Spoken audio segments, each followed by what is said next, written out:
നമസ്കാരം. Welcome to the second class on economics for +2 students. നമ്മൾ കഴിഞ്ഞ ക്ലാസ്സിൽ എക്കണോമിക്സിന്റെ ഡെഫിനിഷൻസിനെ കുറിച്ച് പറഞ്ഞിരുന്നു. അതായത് wealth definition, welfare definition, scarcity definition, growth definition. ഇത് ഓരോന്നും കൊടുത്തിരിക്കുന്ന ആരാണെന്നും നമുക്ക് മനസ്സിലാക്കിയിട്ടുള്ളതാണ്. Wealth definition by Adam Smith, welfare definition by Alfred Marshall, then scarcity definition by Lionel Robbins and growth definition by Samuelson. അപ്പോൾ ഈ 4 ഡെഫിനിഷൻസ് നമ്മൾ മനസ്സിലാക്കിയിട്ടുണ്ട്. ഇനി അടുത്തതെന്ന് പറഞ്ഞാൽ ഒരു ഡെഫിനിഷൻ നമ്മൾ പഠിക്കണം, ഒരു ജനറൽ ആയിട്ടുള്ള ഒരു ഡെഫിനിഷനാണ്. അതായത് economics is a social science that deals with production, distribution and consumption of goods and services. സാധനങ്ങളുടെയും സേവനങ്ങളുടെയും ഉൽപ്പാദനത്തെ സംബന്ധിച്ചും അതിൻ്റെ വിതരണത്തെ സംബന്ധിച്ചും അതിൻ്റെ ഉപഭോഗത്തെ സംബന്ധിച്ചുള്ള കുറിച്ച് പഠിക്കുന്ന ഒരു സാമൂഹ്യ ശാസ്ത്രമാണ് എക്കണോമിക്സ് എന്നാണ് പറയുന്നത്. Economics is a social science. Economics ഒരു സോഷ്യൽ സയൻസ് ആണ്, ഒരു സാമൂഹ്യ ശാസ്ത്രമാണ്. ഈ സാമൂഹ്യ ശാസ്ത്രം എന്ന് പറയാൻ കാരണം എന്താ? Because there are some social aspects in it and economic theories are built on some scientific base. Scientific base വെച്ചിട്ടാണ് എക്കണോമിക് തിയറീസ് ബിൽഡ് ചെയ്തിരിക്കുന്നത്. അതൊക്കെ കൊണ്ടാണ് സോഷ്യൽ സയൻസ് എന്ന് പറയാൻ കാരണം. അപ്പം സോഷ്യൽ ആസ്പെക്ട് ഉള്ളതുകൊണ്ട്, അതായത് നമ്മളിപ്പം എക്കണോമിക്സിൽ പഠിക്കുന്ന നമ്മൾ ലയണൽ റോബിൻസ് ഡെഫിനിഷനിൽ പറഞ്ഞു, we are studying about the unlimited wants and scarce resources. ജനങ്ങളുടെ അൺലിമിറ്റഡ് അമിതമായ ആവശ്യങ്ങളെക്കുറിച്ചും അത് സാധിക്കാനുള്ള പരിമിതമായ വിഭവങ്ങളെക്കുറിച്ചും പഠിക്കുന്നു പറഞ്ഞു. അത് സൊസൈറ്റിയുമായിട്ട് ബന്ധപ്പെട്ട കാര്യമാണ്. അത്തരം കാര്യങ്ങൾ പഠിക്കുന്നത് സമൂഹവുമായിട്ട് ബന്ധപ്പെട്ട കാര്യമാണ്. അപ്പോൾ സമൂഹവുമായി ബന്ധപ്പെട്ട കാര്യങ്ങളെക്കുറിച്ച് പഠിക്കുന്നതുകൊണ്ടാണ് നമ്മൾ അതിനെ സോഷ്യൽ ആസ്പെക്ട് ഉണ്ടെന്ന് പറയാൻ കാരണം. ഇനി അത് സയന്റിഫിക് ആസ്പെക്ട് എന്ന് പറയാൻ, സയൻസ് എന്ന് പറയാൻ കാരണം അതിനകത്ത് ചില സയന്റിഫിക് ആയിട്ടുള്ള കാര്യങ്ങളുണ്ട്. അപ്പോൾ എക്കണോമിക് തിയറീസ് എന്ന് പറഞ്ഞു കഴിഞ്ഞാൽ some scientific methods are used to build the economic theories. ചില ശാസ്ത്രീയമായ അടിസ്ഥാനങ്ങൾ ഉൾപ്പെടുത്തിക്കൊണ്ടാണ് ഈ എക്കണോമിക് തിയറീസ് ബിൽഡ് ചെയ്തിരിക്കുന്നത്. അപ്പോൾ സയന്റിഫിക് ആയിട്ടുള്ള കാര്യങ്ങൾ വരുന്നത് കൊണ്ടാണ് അതിനെ സയൻസ് എന്നുകൂടെ പറയുന്നത്. അപ്പോൾ അങ്ങനെയാണ് അതിനെ സോഷ്യൽ സയൻസ് എന്ന് പറയുന്നത്. എക്കണോമിക്സ് ഒരു സാമൂഹ്യ ശാസ്ത്രമാണ്. അപ്പോൾ സോഷ്യൽ സയൻസ് ആണെന്ന് പറയാൻ കാരണം സാമൂഹികമായ കാര്യങ്ങൾ വരുന്നുണ്ട്, സയന്റിഫിക് ആയിട്ടുള്ള കാര്യങ്ങൾ വരുന്നുണ്ട്. അപ്പോൾ ഈ സാമൂഹ്യ ശാസ്ത്രത്തിൽ എന്ത് പഠിക്കുന്ന പറഞ്ഞാൽ deals with the production, distribution and consumption of goods and services. സാധനങ്ങളുടെയും സേവനങ്ങളുടെയും പ്രൊഡക്ഷനെ സംബന്ധിച്ചും ഡിസ്ട്രിബ്യൂഷൻ സംബന്ധിച്ചും കൺസംഷൻ സംബന്ധിച്ചുള്ള കാര്യങ്ങളാണ് അതിനകത്ത് പഠിക്കുന്നത്. അപ്പോൾ ഈ ഡെഫിനിഷൻ നമ്മൾ മനസ്സിലാക്കി വെച്ചേക്കണം. ഗുഡ്സ് ആൻഡ് സർവീസ് എന്നാണ് ഞാൻ പറഞ്ഞിട്ടുണ്ട്. ഗുഡ്സ് എന്ന് പറഞ്ഞു കഴിഞ്ഞാൽ നമുക്ക് തൊടാൻ കഴിയുന്നതും കാണാൻ കഴിയുന്നതുമായ സാധനങ്ങളെയാണ് ഗുഡ്സ് എന്ന് പറയുന്നത്. Those things which are tangible and visible are called goods and which are not visible and not tangible are called services. സേവനങ്ങൾ എന്ന് പറഞ്ഞാൽ അധ്യാപകന്റെ സേവനം അല്ലെങ്കിൽ ഡോക്ടറുടെ സേവനം, ഇതൊക്കെ ഞാൻ കഴിഞ്ഞ ദിവസം പറഞ്ഞത്. അപ്പം അങ്ങനെ സാധനങ്ങളുടെയും സേവനങ്ങളുടെയും പ്രൊഡക്ഷനെ സംബന്ധിച്ചും ഡിസ്ട്രിബ്യൂഷനെ സംബന്ധിച്ചും കൺസംഷനെ സംബന്ധിച്ചുള്ള പ്രതിപാദിക്കുന്ന ഒരു സാമൂഹ്യ ശാസ്ത്രമാണ് എക്കണോമിക്സ്. ഇതൊരു ജനറൽ ആയിട്ടുള്ള ഡെഫിനിഷൻ. ഇനി ഇത് കഴിഞ്ഞിട്ട് നമുക്ക് പഠിക്കാനുള്ളത് central problem of the economy. Central problem of the economy. Central problem of the economy. എക്കോണമിയുടെ സെൻട്രൽ പ്രോബ്ലത്തെ കുറിച്ചാണ്. നമ്മൾ ലയണൽ റോബിൻസിന്റെ ഡെഫിനിഷൻ പഠിച്ചായിരുന്നു. ആ ലയണൽ റോബിൻസിന്റെ ഡെഫിനിഷൻ അല്ലെങ്കിൽ സാമുവൽസന്റെ ഡെഫിനിഷൻ അത് കോമൺ ആണ്. ഒരേപോലത്തെ 1-2 വാക്കുകളിലൊക്കെ വ്യത്യാസം വരുന്നുള്ളതല്ല, അത് കാര്യങ്ങളൊന്നും തന്നെയാണ്. അതായത് സാമുവൽസൺ പറഞ്ഞതും ലയണൽ റോബിൻസ് പറഞ്ഞതും ഒരേ കാര്യമാണ്. അതിനകത്ത് പറയുന്നത് പറഞ്ഞാൽ economics is a science that studies human behaviour. Human ബിഹേവിയറിനെ കുറിച്ച് പഠിക്കുന്നു. As a relationship between ends and scarce means. എൻസിനെ കുറിച്ചും സ്കേഴ്സ് മീൻസിനെ കുറിച്ചും റിലേറ്റ് ചെയ്തിട്ട് പഠിക്കും. എൻസ് എന്ന് പറയാൻ ഹ്യൂമൻ വാണ്ട്സ് ആണ്. സ്കേഴ്സ് മീൻസ് എന്ന് പറയാൻ പരിമിതമായ വിഭവങ്ങൾ. As a relationship between ends and scarce means which have alternative uses. ഈ റിസോഴ്സസ് അല്ലെങ്കിൽ മീൻസ് ഓൾട്ടർനേറ്റീവ് യൂസ് ഉണ്ട്. ഇതിനെക്കുറിച്ച് പഠിക്കുന്നത്. അതായത് ആൾട്ടർനേറ്റീവ് യൂസ് ഉള്ള പണത്തെക്കുറിച്ചും അല്ലെങ്കിൽ റിസോഴ്സിനെ കുറിച്ചും അൺലിമിറ്റഡ് വാണ്ട്സിനെ കുറിച്ചും ഉള്ള ഒരു പഠനമാണ് എക്കണോമിക്സ് എന്ന് പറയുന്നത്. ആ ഡെഫിനിഷനാണ് നമ്മൾ ഈ സെൻട്രൽ എക്കണോമിക് പ്രോബ്ലത്തിൽ നമ്മൾ പറയുന്നത്. സെൻട്രൽ എക്കണോമിക് പ്രോബ്ലം എന്ന് പറഞ്ഞാൽ അതിനെക്കുറിച്ചാണ് പറയുന്നത്. അപ്പം നമ്മളിപ്പോൾ പറഞ്ഞ് പ്രൊഡക്ഷൻ, ഡിസ്ട്രിബ്യൂഷൻ ആൻഡ് കൺസംഷൻ ഇതിനെക്കുറിച്ച് പഠിക്കുമെന്ന് പറഞ്ഞല്ലോ. These are basic economic activities. ഇതാണ് എക്കണോമിക് ആക്ടിവിറ്റീസ് എന്ന് പറഞ്ഞാൽ. ഒരു എക്കോണമിയിൽ നടക്കുന്ന പ്രധാനപ്പെട്ട കാര്യങ്ങൾ ഇതാ: ഉൽപ്പാദനം നടക്കുന്നു, അതിൻ്റെ വിതരണം, ഡിസ്ട്രിബ്യൂഷൻ നടക്കുന്നു, അതിൻ്റെ കൺസംഷൻ നടക്കുന്നു. ഇതാണ് ബേസിക് എക്കണോമിക് ആക്ടിവിറ്റീസ് എന്ന് പറയുന്നത്. These are basic economic activities. During the course of these basic economic activities, ഈ ബേസിക് എക്കണോമിക് ആക്ടിവിറ്റീസ് നടത്തുമ്പോൾ അതായത് പ്രൊഡക്ഷൻ, ഡിസ്ട്രിബ്യൂഷൻ, കൺസംഷൻ ഇതൊക്കെ നടക്കുമ്പോൾ economy has to face some problems. എക്കോണമിക്ക് ചില പ്രശ്നങ്ങൾ ഫേസ് ചെയ്യുന്നുണ്ട് എക്കോണമി. അതായത് പ്രൊഡക്ഷൻ നടക്കണമെന്നുണ്ടെങ്കിൽ അല്ലെങ്കിൽ ഡിസ്ട്രിബ്യൂഷൻ നടക്കണമെന്നില്ല, കൺസംഷൻ നടക്കണമെന്നില്ല, എക്കോണമിക് ചില പ്രോബ്ലംസ് ഫേസ് ചെയ്യണം. Those problems are called the basic economic problems or the central problems. അതിനെയാണ് സെൻട്രൽ പ്രോബ്ലംസ് എന്ന് പറയുന്നത്. അതായത് പ്രൊഡക്ഷൻ സമയത്തും ഡിസ്ട്രിബ്യൂഷൻ സമയത്തും കൺസംഷൻ സമയത്തും ഒക്കെ എക്കോണമിയും ഇൻഡിവിജ്വൽസും ഫേസ് ചെയ്യുന്ന പ്രശ്നങ്ങളെയാണ് സെൻട്രൽ പ്രോബ്ലം എന്ന് പറയുന്നത്. അപ്പോൾ അത് മനസ്സിലാക്കാൻ വേണ്ടിയിട്ട് നമുക്ക് ഒരു ഇൻഡിവിജ്വലിന്റെ കേസ് ഇൻഡിവിജ്വലിന്റെ കേസാണ്. ഇൻഡിവിജ്വൽസ് ചേരുന്നതാണല്ലോ സൊസൈറ്റി എന്ന് പറയുന്നത്. ഒരു ഇൻഡിവിജ്വലിനെ കുറിച്ച് നമുക്കറിയാം, നമ്മുടെ കാര്യങ്ങളെ കുറിച്ച് ഞാൻ കഴിഞ്ഞ ദിവസം പറഞ്ഞാൽ, ഇപ്പം വീട്ടിൽ ശമ്പളം കിട്ടിക്കഴിഞ്ഞാൽ അമ്മ ഉടനെ പറയും ഈ ചെറിയ വരുമാനം കൊണ്ട് അല്ലെങ്കിൽ ഈ പൈസ കൊണ്ട് ഞാൻ എന്തെല്ലാം ആവശ്യങ്ങൾ സാധിക്കും. ഒരുപാട് ആവശ്യങ്ങളുണ്ട്. കുട്ടികളുടെ ഫീസ് കൊടുക്കണം, കുട്ടികൾക്ക് ബാഗ് വാങ്ങിക്കണം, കുട വാങ്ങിക്കണം, വീട്ടിലെ ആഹാര സാധനങ്ങൾ വാങ്ങിക്കണം, പിന്നെ സിലിണ്ടർ വാങ്ങിക്കണം, കറണ്ട് ചാർജ് കൊടുക്കണം, ഇങ്ങനെ ഒരുപാട് ആവശ്യങ്ങളുണ്ട്. അപ്പോൾ ഇതെല്ലാം കൂടെ സാധിക്കാൻ ഈ പൈസ കൊണ്ട് തികയത്തില്ല. അപ്പോൾ അമ്മയുടെ മുന്നിലെ പ്രശ്നം എന്ന് പറഞ്ഞാൽ ഈ പരിമിതമായ അല്ലെങ്കിൽ ചുരുങ്ങിയ ഈ പണം ഈ വിവിധ ആവശ്യങ്ങൾക്ക് വേണ്ടി എങ്ങനെ ഉപയോഗിക്കും. അപ്പോൾ അമ്മ ചെയ്യാൻ പോകുന്ന പറഞ്ഞാൽ ഏറ്റവും അത്യാവശ്യമുള്ള കാര്യങ്ങൾ മാത്രം ഇപ്പോൾ സാധിക്കും, അത്യാവശ്യം കുറഞ്ഞത് ഭിന്നതയ്ക്ക് മാറ്റി പോകും. അങ്ങനെ ചെയ്യുന്നത് എന്ന് പറഞ്ഞാൽ ഒരു ഇൻഡിവിജ്വലിന്റെ പ്രശ്നം എന്ന് പറഞ്ഞാൽ wants are unlimited. Wants unlimited ആണ്. ആൻഡ് മീൻസ് അല്ലെങ്കിൽ റിസോഴ്സസ് ആർ ലിമിറ്റഡ്. ഇത് ലിമിറ്റഡ് പോകും. ഇതാണ് ഒരു വ്യക്തി നേരിടുന്ന പ്രശ്നം എന്ന് പറഞ്ഞാൽ. ഒരു വ്യക്തിയുടെ പ്രശ്നം എന്ന് പറഞ്ഞു കഴിഞ്ഞാൽ this is a central problem of the ഇൻഡിവിജ്വലിന്റെ സെൻട്രൽ പ്രോബ്ലം ആയി പറയുന്നത്. അത് കഴിഞ്ഞ് നമുക്ക് എക്കോണമി നോക്കാം. ഇൻഡിവിജ്വലിന്റെ സെൻട്രൽ പ്രോബ്ലം എന്ന് പറഞ്ഞാൽ wants are unlimited. Wants unlimited ആണ്, ആവശ്യങ്ങൾ കൂടുതലാണ്. വാണ്ട്സ് എന്ന് പറഞ്ഞാൽ എന്താ? Desire to get goods and services, സാധനങ്ങളും സേവനവും കിട്ടാനുള്ള ആ ഒരു ഡിസയറിനെയാണ് നമ്മൾ വാണ്ട്സ് എന്ന് പറയുന്നത്. വാണ്ട് എന്ന് പറയുന്നത് ഹ്യൂമൻ വാണ്ട്സും ഉണ്ട്, നീഡ്സും ഉണ്ട്. നീഡ്സ് എന്ന് പറഞ്ഞാൽ പ്രൈമറി റിക്വയർമെന്റ്സ് ഓഫ് ലൈഫ്, നമുക്ക് പ്രാഥമിക ആവശ്യങ്ങൾ. ഇപ്പം പിന്നെ ഭക്ഷണം, അതുപോലെ വാട്ടർ, പിന്നെ ഷെൽട്ടർ, ഇതെല്ലാമാണ് നീഡ്സ് എന്ന് പറയുന്നത്. വാണ്ട്സ് നീഡ്സ് നമ്മൾ വ്യത്യാസമാണ്. വാണ്ട്സ് എന്ന് പറഞ്ഞാൽ the desire to get some goods and service, അതെന്ന് പറഞ്ഞാൽ അതാണ് വാണ്ട്സ് എന്ന് പറയുന്നത്. അതൊക്കെ പിന്നെ പഠിക്കാം. അപ്പോൾ ഈ വാണ്ട്സ് എന്ന് പറഞ്ഞാൽ അൺലിമിറ്റഡ് ആണ്. മനുഷ്യന്റെ ആവശ്യങ്ങൾ, അത് ആവശ്യങ്ങളെന്ന് അത് തന്നെ, ആവശ്യങ്ങൾ അൺലിമിറ്റഡ് ആണ്, അതിന് ലിമിറ്റ് ഇല്ല. പക്ഷേ അവന്റെ കൈവശമുള്ള ആ വാണ്ട്സ് സാറ്റിസ്ഫൈ ചെയ്യാനുള്ള മീൻസ് അല്ലെങ്കിൽ പണം, മീൻസ് പറയാൻ മണി എന്നാ അല്ലെങ്കിൽ റിസോഴ്സ്, അത് ലിമിറ്റഡ് ആണ്, പരിമിതമാണ്. അപ്പോൾ for example, suppose a student has ₹100 with him. ഒരു കുട്ടിയുടെ കൈവശം 100 രൂപയുണ്ട്. And he has 5 wants. അവന് 5 ആവശ്യങ്ങളുണ്ട്. ഇപ്പോൾ he wants to buy a notebook, he wants to buy a pen, he wants to take his meal. ഇതെല്ലാം അവന് നടക്കണം. അപ്പോൾ ഒരു 5 ആവശ്യങ്ങളുണ്ട്. അവന് പേന വേണം, അവന് ബുക്ക് വേണം, അവന് ആഹാരം കഴിക്കണം, അവന് ചെരുപ്പ് വാങ്ങിക്കണം, അവന് കുട വാങ്ങിക്കണം, ഇങ്ങനെ എല്ലാം പല 5 ആവശ്യങ്ങളുണ്ട്. But he has only ₹100 with him. If he is going to satisfy, he can satisfy at the most 2 wants. 2 ആവശ്യങ്ങളെ ഇതിനകത്തുകൊണ്ട് സാധിക്കാൻ പറ്റത്തുള്ളൂ. പക്ഷെ 5 ആവശ്യം അവനുണ്ട്. അപ്പോൾ അത്തരം സാഹചര്യത്തിൽ he selects the most urgent want. Most urgent wants ഏതാണെന്ന് വെച്ചാൽ അത് സെലക്ട് ചെയ്യും. ഇപ്പോൾ അവന് ഉച്ചയ്ക്ക് ആഹാരം കഴിക്കണം, അല്ലെങ്കിൽ നോട്ട്ബുക്ക് വാങ്ങണം, ഇങ്ങനെയുള്ള 2 ആവശ്യം അവന് സെലക്ട് ചെയ്യുക. അപ്പോൾ അങ്ങനെ സെലക്ട് ചെയ്ത് കഴിഞ്ഞിട്ട് അവന് ആ ആവശ്യങ്ങൾ സാധിക്കുന്നു. അങ്ങനെ സാധിച്ചു കഴിഞ്ഞാൽ അവിടെ അവൻ എന്താ ചെയ്ത്? He exercise A choice. അവന്റെ ചോയ്സ് എക്സസൈസ് ചെയ്ത് ചൂസ് ചെയ്തവൻ. He chooses the most urgent wants. ഏറ്റവും അത്യാവശ്യമുള്ളത് അവൻ സെലക്ട് ചെയ്ത് എന്നിട്ട് അത് സാറ്റിസ്ഫൈ ചെയ്തു. അങ്ങനെ ആ ഒരു വ്യക്തി പ്രശ്നം സോൾവ് ചെയ്യുന്നത്. അപ്പോൾ വ്യക്തിയുടെ പ്രശ്നം എന്ന് പറഞ്ഞു കഴിഞ്ഞാൽ അവന് the problem of the individual is how to satisfy his unlimited wants with his limited means കൊണ്ട് അവന്റെ ആവശ്യങ്ങൾ എങ്ങനെ സാധിക്കും എന്നുള്ളതാണ് അവന്റെ പ്രശ്നം. ആ പ്രശ്നം അവൻ സോൾവ് ചെയ്യുന്നത് എന്ന് പറഞ്ഞു കഴിഞ്ഞാൽ അതിനകത്തൊന്ന് അത്യാവശ്യമുള്ളത് മാത്രം സെലക്ട് ചെയ്തിട്ട് അത് സാറ്റിസ്ഫൈ ചെയ്യും. അങ്ങനെയാണ് വ്യക്തി ആ പ്രശ്നം സോൾവ് ചെയ്യുന്നത്. അപ്പം the central problem of the individual is how to satisfy his unlimited wants with his limited means. And for solving that problem he exercises a choice. He chooses the most urgent want and satisfies them. And this is the way he is solving that problem. അങ്ങനെയാണ് അവൻ ആ problem solve ചെയ്യുന്നത്. ഇതൊരു ഇൻഡിവിജ്വലിനെ സംബന്ധിച്ചുള്ള കാര്യം നമ്മൾ പറഞ്ഞു. ഇനി ഒരു എക്കോണമിയെ സംബന്ധിച്ചുള്ള കാര്യമാണെന്ന് what is the central problem of the economy. എക്കോണമിയുടെ പ്രശ്നം എന്ന് പറഞ്ഞു കഴിഞ്ഞാൽ വാണ്ട്സ് ആർ അൺലിമിറ്റഡ് എന്ന് പറഞ്ഞാൽ എക്കോണമിയിലുള്ള ജനങ്ങളുടെ വാണ്ട്സ് അൺലിമിറ്റഡ് ആണ്. വാണ്ട്സ് ആർ അൺലിമിറ്റഡ്, ഇത് തന്നെ സെയിം തന്നെ.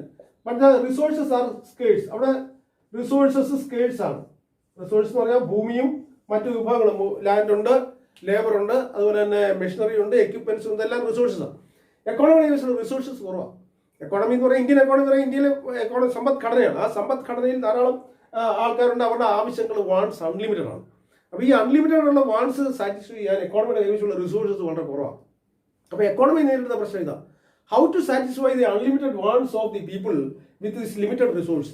ഈ ലിമിറ്റഡ് റിസോഴ്സ് ഉപയോഗിച്ച്, അല്ലെങ്കിൽ ഈ സ്കേഴ്സ് ആയിട്ടുള്ള റിസോഴ്സ് ഉപയോഗിച്ച് ഈ അൺലിമിറ്റഡ് ആയിട്ടുള്ള ആൾക്കാരുടെ ആവശ്യങ്ങൾ എങ്ങനെ സാധിക്കും എന്നുള്ളതാണ് എക്കോണമിയുടെ പ്രശ്നം. അത് എക്കോണമിയുടെ പ്രശ്നം. That is a central problem of economy. Central problem of the economy is how to satisfy the unlimited wants of the people with this limited resource or scarce resource. അപ്പോൾ ഈ പ്രോബ്ലം ഉത്ഭവിക്കാനുള്ള കാരണം എന്ന് പറയുന്നത് വ്യക്തിയുടെ പ്രോബ്ലം ഉത്ഭവിക്കാനുള്ള കാരണം അവൻ്റെ കയ്യിലുള്ള പണം കുറവായതുകൊണ്ടാണ്. എക്കോണമിയുടെ പ്രശ്നം ഉത്ഭവിക്കാനുള്ള കാരണം റിസോഴ്സസ് ആർ സ്കേഴ്സ്.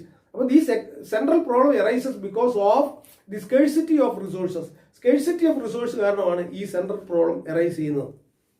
അപ്പോൾ വ്യക്തി ഒരു പ്രശ്നം പരിഹരിച്ചെന്ന് പറഞ്ഞാൽ ഹി എക്സസൈസ്, അവനെ ചോയ്സ് എക്സസൈസ് ചെയ്യും. ഹി ചൂസ്, അവൻ ഏറ്റവും അർജന്റുള്ള വാൺസ് ചൂസ് ചെയ്തിട്ട് അത് സാറ്റിസ്ഫൈ ചെയ്യുന്നു. Similarly the economy is also solving the problem. Economy solve ചെയ്യുന്നു അങ്ങനെ തന്നെ. Economy also has to exercise choice. Economy ഈ ചോയ്സ് എക്സസൈസ് ചെയ്യണം. അങ്ങനെ ചോയ്സ് എക്സസൈസ് ചെയ്യുന്നത് നമ്മൾ റിസോഴ്സ് അലോക്കേഷൻ എന്ന് പറയുന്നത്. റിസോഴ്സ് അലോക്കേഷൻ എക്കോണമി ചെയ്ത് കഴിഞ്ഞാൽ അതിനെ റിസോഴ്സ് അലോക്കേഷൻ, ആ റിസോഴ്സസിനെ പങ്കുവയ്ക്കുക. ആ റിസോഴ്സിനെ പങ്കുവെക്കണമല്ലോ. നമ്മൾ പരിമിതമായ റിസോഴ്സാണ് ഉള്ളത്. ആ വ്യക്തി എന്ന് പറഞ്ഞാൽ അവൻ്റെ പക്ഷേ പരിമിതമായ പണത്തെ പല ആവശ്യങ്ങൾക്കായിട്ട് പങ്കുവച്ചു, പല ആവശ്യങ്ങൾക്ക് വേണ്ടി ഉപയോഗിച്ചു എന്ന് പറയുന്നത് എക്കോണമിയുടെ കൈവശം ലാൻഡും മറ്റ് റിസോഴ്സും എല്ലാം കൂടെ ഈ അൺലിമിറ്റഡ് ആയിട്ടുള്ള വാണ്ട് സാറ്റിസ്ഫൈ ചെയ്യാൻ വേണ്ടി പങ്കുവെക്കണം. That is resource allocation. അപ്പോൾ resource allocation is allocation of the scarce resources for producing various goods and services. പല ഗുഡ്സും സർവീസും പ്രൊഡ്യൂസ് ചെയ്യുന്നതിന് വേണ്ടി കൈവശമുള്ള റിസോഴ്സിനെ എക്കോണമി പങ്കുവെക്കണം. ആ പങ്കുവെക്കുന്ന സമയത്ത് എക്കോണമി പല പ്രശ്നങ്ങൾ നേരിടണം. For allocating the resources, the economy is facing so many problems, and those problems are what to produce. What to produce എന്നുള്ള പ്രോബ്ലം ഉണ്ട്. What to produce, എന്ത് പ്രൊഡ്യൂസ് ചെയ്യണം, what to produce. Then second is how to produce, and then third is for whom to produce. ഈ മൂന്ന് പ്രോബ്ലത്തിന് ഇതാണ് മൂന്ന് problem economy നേരിടുന്നത്. Economy മുന്നിലുള്ള മൂന്ന് പ്രോബ്ലം ഇതാണ്. ആ റിസോഴ്സിനെ പങ്കുവയ്ക്കുമ്പോൾ എക്കോണമി നേരിടുന്ന പ്രശ്നങ്ങളാണ്. വാട്ട് ടു പ്രൊഡ്യൂസ്, എന്ത് പ്രൊഡ്യൂസ് ചെയ്യണം. Because there are n number of goods in economy. ഒരു എക്കോണമിയിൽ എന്ന് പറഞ്ഞാൽ ജനങ്ങൾക്ക് ധാരാളം ആവശ്യങ്ങളുണ്ട്, പരിമിതമല്ല, ഇഷ്ടംപോലെ ആവശ്യങ്ങളുണ്ട്. But the economy is not possible to produce all these goods and services for the people. എല്ലാ ഗുഡ്സും പ്രൊഡ്യൂസ് ചെയ്യാൻ പറ്റത്തില്ല. അപ്പോൾ എക്കോണമി ഒരെണ്ണത്തിന്റെ പ്രൊഡക്ഷൻ കൂട്ടിക്കഴിഞ്ഞാൽ വേറൊന്നിന്റെ പ്രൊഡക്ഷൻ കുറയ്ക്കേണ്ടി വരും. therefore the economy has to choose which are all the goods to be produced. ഏതെല്ലാം ഗുഡ്സാണ് പ്രൊഡ്യൂസ് ചെയ്യേണ്ടതെന്നുള്ളത് എക്കോണമി തീരുമാനിക്കണം. അപ്പോൾ അതിനകത്ത് എക്കോണമി തീരുമാനിക്കണമെന്ന് പറഞ്ഞാൽ ഇപ്പോൾ there are consumer goods and capital goods. ഒരു രാജ്യത്ത് കുറേ കൺസ്യൂമർ ഗുഡ്സും ആവശ്യമുണ്ട്, consumer goods and capital goods, ഇങ്ങനെ രണ്ട് തരത്തിലുള്ള ഗുഡ്സ് ഉണ്ട്. What to produce means what goods are to be produce, ഏതെല്ലാം ഗുഡ്സ് ആണ് പ്രൊഡ്യൂസ് ചെയ്യേണ്ടത്, അല്ലെ what goods and service are to be produce. അപ്പോൾ കൺസ്യൂമർ ഗുഡ്സും ഉണ്ട്, ക്യാപിറ്റൽ ഗുഡ്സും ഉണ്ട്. കൺസ്യൂമർ ഗുഡ്സ് എന്ന് പറഞ്ഞാൽ there are n number of consumer goods ധാരാളം ഉണ്ട്. Similarly there are capital goods ആണ്. ക്യാപിറ്റൽ ഗുഡ്സ് ഇത് രണ്ടും രാജ്യത്തിന്റെ പ്രവർത്തനത്തിന് ആവശ്യമാണ്. അപ്പോൾ ഏതെല്ലാം കൺസ്യൂമർ ഗുഡ്സ് വേണം. ഇപ്പോൾ കൺസ്യൂമർ ഗുഡ്സ് എന്ന് പറഞ്ഞാൽ കുറേ ഉണ്ട്. അതിനകത്ത് എക്സ് വൈ ഇസഡ് ഇങ്ങനെ കുറേ എണ്ണം, ഒരു n നമ്പർ അങ്ങ് സെലക്ട് ചെയ്യുക, അല്ലെങ്കിൽ ഒരു 100 ഐറ്റം അങ്ങ് സെലക്ട് ചെയ്യുക. അപ്പം എക്സ് വൈ ഇസഡ് എന്ന് പറഞ്ഞാൽ കുറേ ഗുഡ്സ് അങ്ങ് സെലക്ട് ചെയ്യും എക്കോണമി. അതാണ് കൺസ്യൂമർ ഗുഡ്സ്. അപ്പം ഈ എക്കോണമി ഇതിന് ഓരോന്നിൻ്റെയും ക്വാണ്ടിറ്റി സെലക്ട് ചെയ്യണം. അപ്പം economy has to select the goods and their quantity also. അതിന്റെ ക്വാണ്ടിറ്റി സെലക്ട് ചെയ്യണം. എക്സ് വൈ സെഡ് എന്ന് പറഞ്ഞാൽ 3 സാധനം സെലക്ട് ചെയ്യുന്ന ഓരോന്നിന്റെ എത്ര, എക്സിന്റെ എത്ര വേണം, വൈയുടെ എത്ര വേണം, 100 വേണം, ഇത് 500 വേണം, ഇത് 1000 വേണം, അങ്ങനെ സെലക്ട് ചെയ്യണം. വാട്ട് പ്രൊഡ്യൂസിനകത്ത് വരുന്നത് അതാണ്. വാട്ട് പ്രൊഡ്യൂസിനകത്ത് വരുന്നത് the type of goods and their quantity, സാധനങ്ങളുടെ ടൈപ്പും അതിന്റെ ക്വാണ്ടിറ്റി. സിമിലർലി ക്യാപിറ്റൽ ഗുഡ്സും വേണം. ക്യാപിറ്റൽ ഗുഡ്സ് ഏതെല്ലാം സെലക്ട് ചെയ്യണം. മെഷീനറി അതുപോലെ എക്യുപ്മെന്റ്സ് ഒക്കെ ഉണ്ട്. അത് ഓരോന്നും എത്ര വീതം വേണം, ഏതെല്ലാം മെഷീനറിയാണ് വേണ്ടത്, ഏതെല്ലാം എക്യുപ്മെന്റ്സാണ് വേണ്ടത്, അത് ഓരോന്നും എത്ര വീതം വേണം എന്നുള്ളത് എക്കോണമി തീരുമാനിക്കണം. അപ്പോൾ അങ്ങനെ ക്യാപിറ്റൽ ഗുഡ്സും കൺസ്യൂമർ ഗുഡ്സും എക്കോണമി പ്രൊഡ്യൂസ് ചെയ്യുന്നു. അപ്പം ഇതെല്ലാം സെലക്ട് ചെയ്യുന്ന സമയത്ത് keeping in mind that if the economy increases the production of one good, the production of another good will decrease.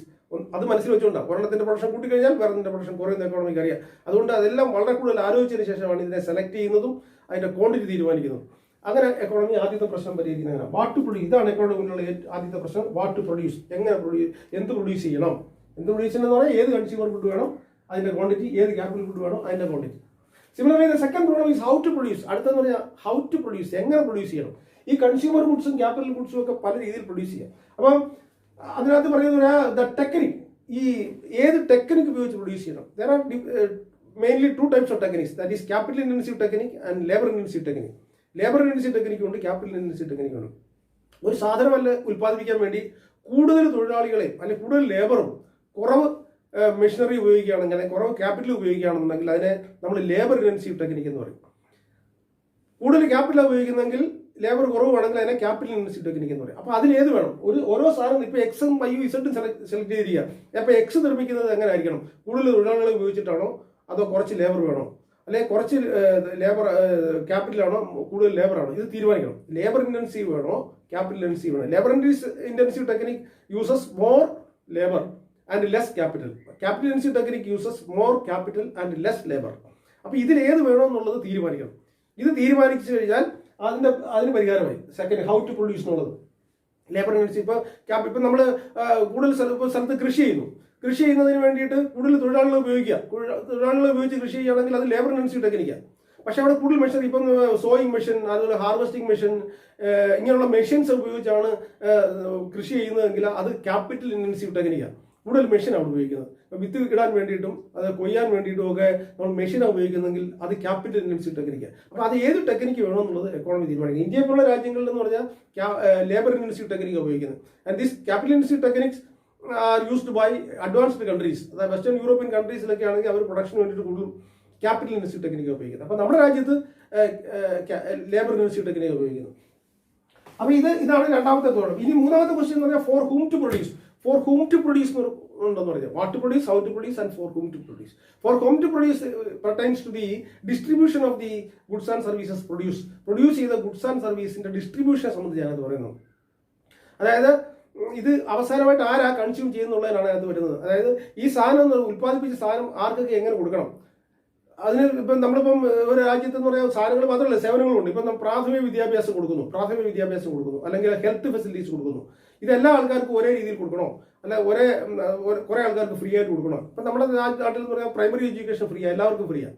ഇപ്പോൾ ഹയർ എഡ്യൂക്കേഷൻ ഉണ്ട്. കോളേജിലൊക്കെ പഠിക്കുക, ഹയർ എഡ്യൂക്കേഷൻ പോകുന്ന സമയത്ത് പണക്കാരായ ആൾക്കാർ ഫീസ് കൊടുത്ത് പഠിക്കണം, ദരിദ്രരേക്ക് താഴെയുള്ളൊരു ഫീസ് കൊടുക്കണ്ട. അപ്പോൾ തീരുമാനിക്കുകയാണ് ആ സാധനം കൊടുക്കുന്ന, ആ സർവീസ് കൊടുക്കുന്ന സമയത്ത് എങ്ങനെ കൊടുക്കണം. കുറെ പേരിൽ നിന്ന് പൈസ വേണം, കുറെ പേരിൽ നിന്ന് പൈസ വാങ്ങണ്ട. ഇപ്പൊ തന്നെ പ്രധാനമന്ത്രി പ്രഖ്യാപിച്ചു ഇനിയും നവംബർ വരെയുള്ള സമയങ്ങളിൽ എല്ലാവർക്കും 5 കിലോ അരി വീതം സൗജന്യമായിട്ട് കൊടുക്കും എന്ന് പറഞ്ഞാൽ ആ ദരിദ്രരേക്ക് താഴെയുള്ളവരാ. അപ്പൊ അങ്ങനെയൊക്കെ തീരുമാനം എടുക്കുക. ആ ഡിസ്ട്രിബ്യൂഷൻ സംബന്ധിച്ച് ഇത് ആർക്ക് കിട്ടണം, ഇത് ഈ പ്രൊഡ്യൂസ് ചെയ്ത സാധനങ്ങൾ അവസാനമായി ആര് ഉപയോഗിക്കണം എന്നുള്ളതിനെ കുറിച്ചുള്ള തീരുമാനമാണ് ഈ ഹൂം ടു പ്രൊഡ്യൂസ് എന്ന് പറഞ്ഞത്. അത് ആ ഡിസ്ട്രിബ്യൂഷൻ സംബന്ധിച്ചുള്ള കാര്യമാണ്. അപ്പം ഇതാണ് നമ്മൾ എക്കോണമി നേരിടുന്ന 3 പ്രശ്നങ്ങൾ: what to produce, how to produce and for whom to produce. അപ്പോൾ ഈ 3 പ്രോബ്ലങ്ങളും എക്കോണമി പരിഹരിക്കും. ആ പരിഹരിക്കുന്നതിന് വേണ്ടിയിട്ട് പല കാര്യങ്ങളുമാണ് എക്കോണമി ഉപയോഗിക്കുന്നത്. അപ്പോൾ ഇതെല്ലാം ചെയ്യുന്നതെന്ന് പറഞ്ഞു കഴിഞ്ഞാൽ ഈ റിസോഴ്സസ് സ്കേഴ്സ് ആണെന്നുള്ള ആ ഒരു കാര്യം മനസ്സിൽ വെച്ചുകൊണ്ടാണ്. ഇപ്പോൾ ഇത് ലയണൽ റോബിൻസിന്റെ ഡെഫിനിഷനാണ് ഈ എക്സ്പ്ലെയിൻ ചെയ്തത് നമ്മൾ. അപ്പോൾ central problem of the economy ഞാൻ പറഞ്ഞത്. Central problem of the economy is how to utilize the limited resources for producing various goods and services so as to satisfy the wants of the people. ആൾക്കാരുടെ ആവശ്യങ്ങൾ എങ്ങനെ satisfy ചെയ്യുന്നതിന് വേണ്ടി റിസോഴ്സിനെ എങ്ങനെ ഉപയോഗിക്കാം എന്നുള്ളതാണ് എക്കോണമി തീരുമാനിക്കുന്നത്. അതിനകത്താണ് what to produce, how to produce and for whom to produce. അപ്പോൾ നമുക്ക് ഈ central problem of any economy എന്നുള്ളത് നമുക്ക് മറ്റൊരു രീതിയിലും പറയാം. അതായത് allocation of scarce resources and distribution of the final goods and services are the central problems of any economy. ഏതൊരു എക്കോണമിയുടെയും പ്രധാനപ്പെട്ട പ്രശ്നം ഇതാണ്. അതായത് ഈ സ്കേഴ്സ് ആയിട്ട് ഉള്ള റിസോഴ്സസിനെ അലോക്കേറ്റ് ചെയ്യുന്നതും അതിലൂടെ ഉൽപ്പാദിപ്പിക്കപ്പെടുന്ന സാധനങ്ങളും സേവനങ്ങളും ജനങ്ങൾക്ക് ഡിസ്ട്രിബ്യൂട്ട് ചെയ്യുന്നതുമാണ് ഏറ്റവും വലിയ എക്കോണമിയുടെ പ്രശ്നം. ഇത്രയും കാര്യങ്ങൾ നിങ്ങൾക്ക് മനസ്സിലാക്കിയാണെന്ന് വിശ്വസിക്കുന്നു. ഇത് മനസ്സിലാക്കിയെങ്കിൽ മാത്രമേ നമുക്ക് അടുത്ത പ്രൊഡക്ഷൻ പോസിബിലിറ്റി ഫ്രോണ്ടിയറിനെ കുറിച്ച് പഠിക്കാൻ പറ്റൂ. അപ്പോൾ നിങ്ങൾ ഇതുവരെ സബ്സ്ക്രൈബ് ചെയ്തിട്ടില്ലാത്തൊരു ഈ ചാനൽ സബ്സ്ക്രൈബ് ചെയ്യുക. അതുപോലെ തന്നെ നോട്ടിഫിക്കേഷൻ ലഭിക്കുന്നതിന് വേണ്ടി നിങ്ങൾ ബെൽ ബട്ടൺ ക്ലിക്ക് ചെയ്യുക. അതുപോലെ നിങ്ങളെ സുഹൃത്തുക്കൾക്കും ഒക്കെ ഈ വീഡിയോ ഷെയർ ചെയ്യുക. Thank you very much.